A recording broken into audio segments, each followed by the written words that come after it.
عليكم ورحمة الله وبركاته. حبايبي ومشتركين الغاليين، يا رب دايما في هنا وخير وسعادة.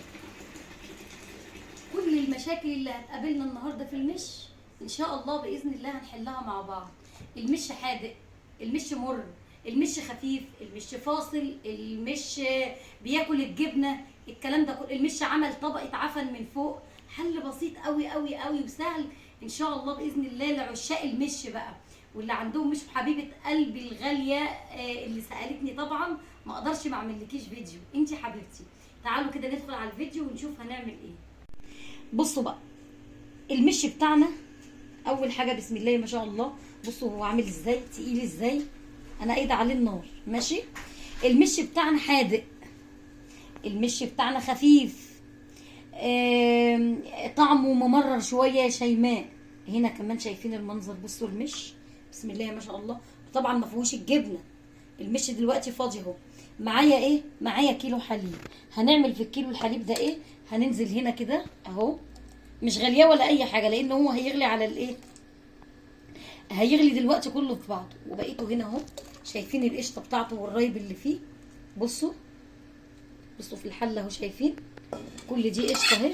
هنزلها فين؟ في المش بتاعي اهو. دي ايه؟ دي طحينه حمراء، تمام اهي موجوده، تمام، هتبقى زي الفل. الطحينه الحمراء بتعمل ايه؟ بتدي طعم للمش حلو، بتديله لون حلو جدا، لون المش القديم بتاعنا، اللون الاحمر الجميل البني الحلو ده، وكمان بتقل لنا المش بتاعنا. تمام. طب مش موجود يا شيماء؟ انا عاملاه قبل كده وهنزل لكم الفيديو تاني الطحينه الحمراء بتتعمل ازاي، وضيفوها على المش اهو. يعني اكيد في الكوره بتبقى موجوده كتير قوي. ماشي، وحاولوا يعني تجيبوها او تعملوها في البيت، سهل قوي. طيب للاسف بعد ما صورت دلوقتي ان انا اتفاجئت ان مفيش عسل اسود، وانا كنت محتاجه لكل حله من دي نص كوبايه عسل اسود. العسل الاسود كمان بيخلي المش بتاعنا لونه جميل، بيساعد على نعومه الجبنه، بيضيع المراره كمان مع الحليب والطحينه، بيخلي المش بتاعنا يهدى شويه، ما يبقاش حادق قوي.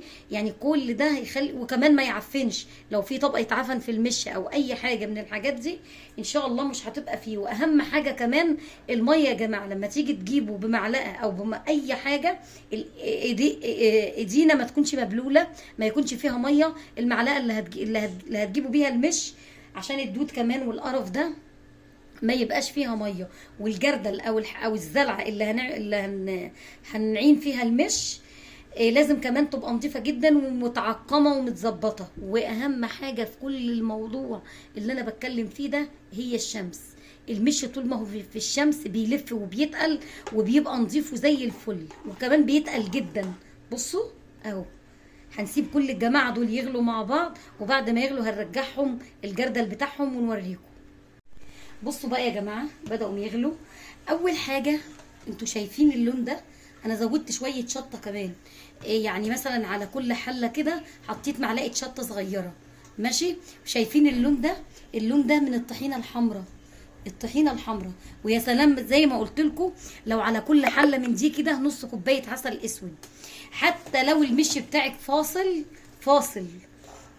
النص اللي تحت ميه والنص اللي تحت مش، برضو هتعملي كده، بس هتسيبيه بقى مده اطول من ده، هتسيبيه مده اطول من ده على النار لحد ما الميه الزياده اللي فيه تطلع عن طريق البخار ده.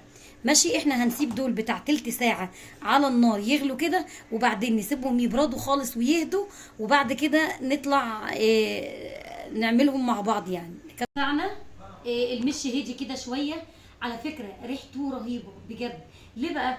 لان احيانا لما بيبقى عندي مرتة بضيف عليه رايب بغليه، حليب بغليه واضيفه عليه، الشرشه او المصي، كل الحاجات الجميله دي بضيفها على المش، وطبعا بتخلي المش في حته تانيه، خصوصا المرتة. ايه هي المرتة دي يا شيماء؟ المرتة دي بعد ما بنسيح الزبده بتاعتنا بيخرج منها حاجه تحت كده خالص، بتبقى هي دي المرتة. ماشي اهو، بصوا المش عامل ازاي.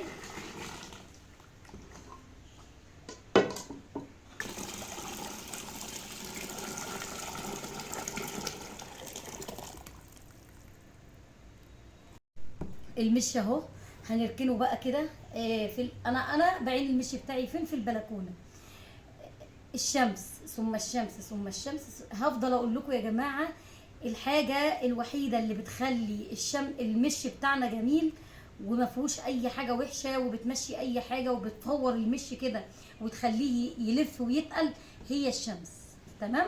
هغطي بقى المش بتاعنا وعينه، وخلوا بالكم برضو من الميه، واعملوا لنا بقى لايك حلو. يا رب تكونوا استفدتوا للناس الجميله. والعسل الاسود، العسل الاسود لو فيه هتضيفوا كمان كوبايه عسل اسود على الحلتين دول اهو. كوبايه عسل تغلي كده مع الحاجه دي. ان شاء الله باذن الله كده تكونوا استفدتوا من الفيديو بتاعنا البسيط ده، وتعملوا لنا لايك كده حلو زيكم، وتعملوا لنا متابعه لو اول مره تشوفوني. مخبوزات شيماء بتاع زمان. مع السلامه.